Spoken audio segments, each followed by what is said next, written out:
नमस्कार दोस्तों। आज बात करेंगे हम कच्छ की सैर इकाई के अभ्यास और स्वाध्याय की। प्रथम प्रश्न है अभ्यास का, निम्नलिखित मुद्दों के संदर्भ में 4-5 वाक्य लिखिए। यहाँ पे जो विषय दिया गया है उस विषय पे 4-5 वाक्य आपको लिखने हैं।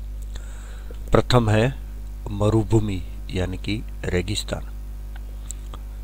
रेगिस्तान के बारे में इस इकाई में भी लिखा गया है और हम सब जानते भी हैं, रेगिस्तान में बहुत सारी धूल होती है, वहाँ पे कुछ पेड़ वृक्ष आदि नहीं होता, वहाँ पे दिन में बहुत गर्मी रहती है और रात को उतनी ही ठंड लगती है।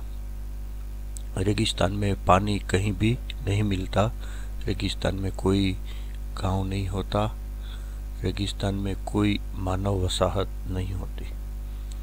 इस तरह से 4-5 वाक्य हमको हर एक विषय के बारे में लिखना है। कच्छ के 3 बड़े शहर जो दूसरा मुद्दा है। यहाँ पे इस इकाई में कच्छ के शहरों के बारे में थोड़ी बहुत जानकारी दी गई है, जैसे कि भुज के बारे में यहाँ पे बताया गया है, गांधीधाम, मुंद्रा, मांडवी। और अगर इस इकाई में नहीं है फिर भी हम इसी जिले में रहते हैं तो हमको इन सब शहरों के बारे में पता है ही और होना भी चाहिए। तीसरा मुद्दा है कच्छ में स्थित धार्मिक स्थल। बहुत सारे धार्मिक स्थल कच्छ में हैं, आप लोग जानते भी हैं, तो उनमें से 2 या 3 स्थल के बारे में हम यहाँ पे लिख सकते हैं। कच्छ के ऐतिहासिक स्थल, हमारा गांव है केरा। केरा से शुरुआत करें तो ऐतिहासिक स्थलों में सबसे पहला नाम मुझे याद आता है शिव मंदिर का, जो राजा लाखा फुलानी ने बनाया हुआ है। बहुत पुराना वो मंदिर है और अभी जो 2001 में भूचाल आया उससे पहले 1819 में जो भूचाल आया था उस भूचाल में यह मंदिर खंडित हुआ है। तो ऐसे बहुत सारे स्थल कच्छ में केरा में हैं, तो उसके बारे में आप लिख सकते हैं। दूसरा प्रश्न है, निम्नलिखित प्रश्नों के उत्तर दीजिए। आप अपनी पाठशाला में से किसी यात्रा पर गए हो तो उसका वर्णन आपके शब्दों में कीजिए। यात्रा वर्णन या प्रवास वर्णन हमें करना है।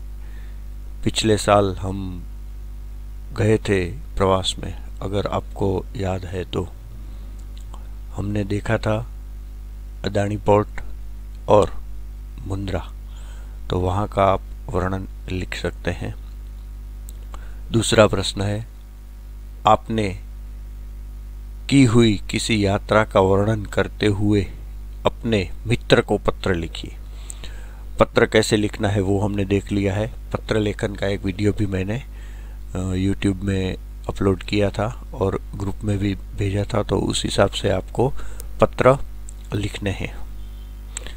तीसरा प्रश्न है, दिए गए शब्द मिले ऐसी पहेलियों का निर्माण कीजिए।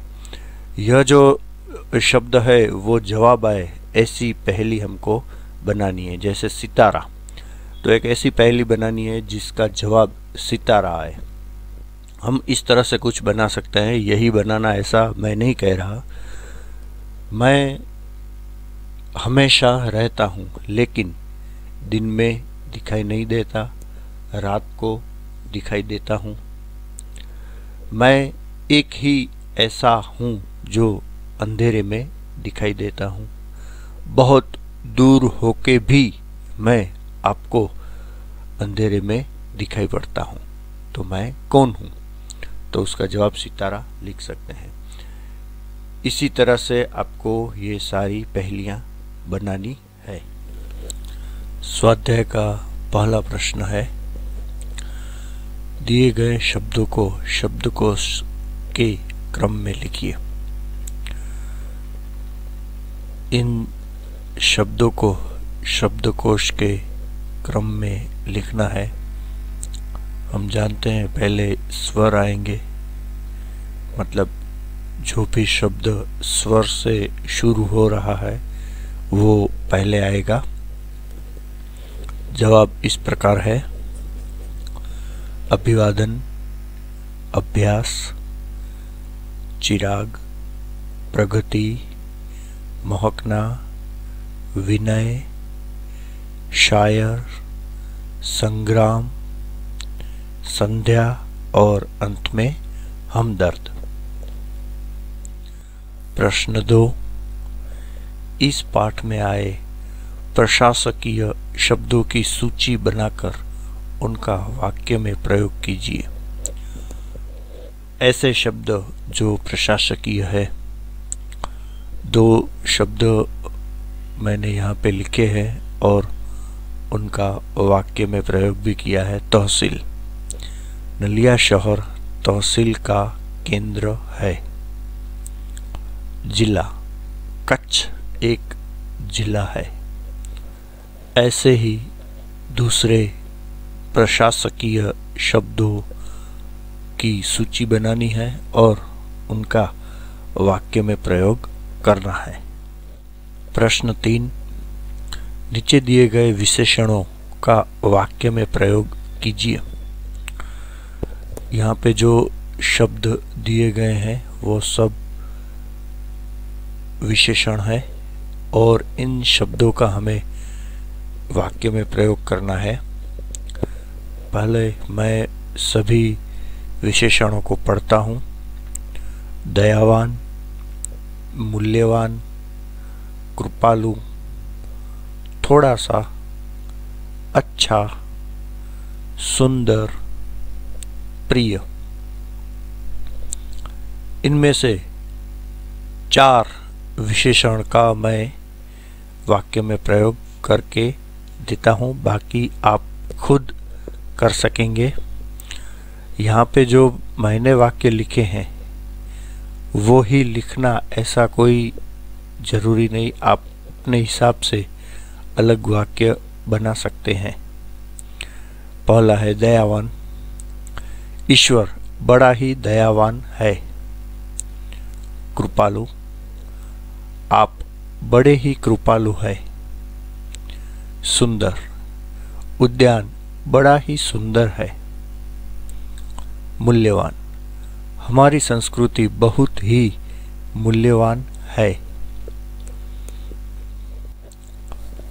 प्रश्न 4 है, दिए गए परिच्छेद का हिंदी में अनुवाद कीजिए।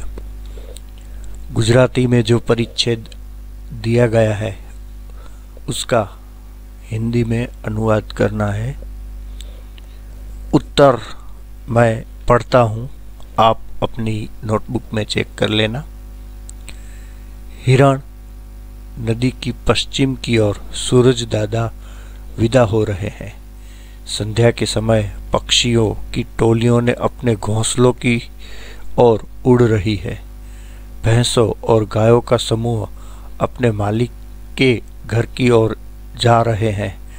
उसी समय रिमझिम रिमझिम बारिश की शुरुआत हुई। सब असह्य गर्मी की पीड़ा से मुक्ति का आनंद ले रहे थे। केवल मनुष्य ही नहीं, पशु, पक्षी और जीव जंतु भी शांति का अनुभव करने लगे। प्रश्न 5 है, अपूर्ण कहानी पूर्ण कीजिए। यहाँ पे जो कहानी की शुरुआत हुई है वो कहानी आपको अपने तरीके से पूर्ण करनी है। एक गांव था, उस गांव में एक गरीब किसान रहता था। उसके 2 बेटे थे, बड़े का नाम रामू और छोटे का नाम, यहाँ से आपको लिखने की शुरुआत करनी है। छोटे बेटे का नाम क्या था, उनके जीवन में क्या क्या प्रसंग हुए, इस तरह से आपको कहानी बनानी है।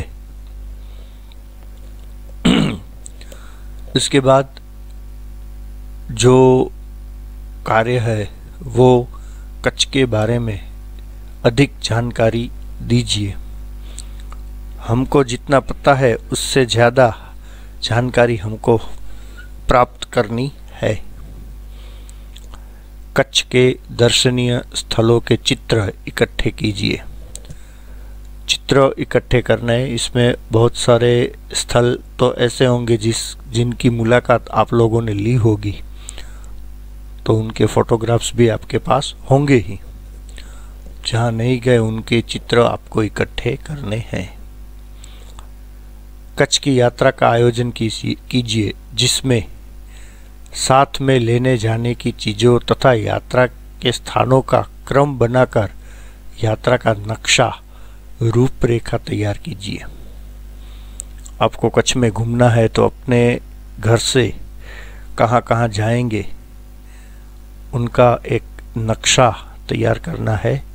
कौन कौन सी चीज़ें साथ में ले जाएंगे वो सब आपको तैयार करना है। उसके बाद अपने जिले के दर्शनीय स्थलों के चित्र तथा उनकी विशेषताओं का प्रकल्प कार्य यानी प्रोजेक्ट वर्क करवाइए। हमारे जिले में जितने भी दर्शनीय स्थल है उनके बारे में जो भी जानकारी आपके पास है वो लिखनी है, और जो जानकारी आपके पास नहीं है उनको ढूंढ के आपको लिखना है। चित्र भी लगा सकते हैं, एक प्रोजेक्ट तैयार कर देना है।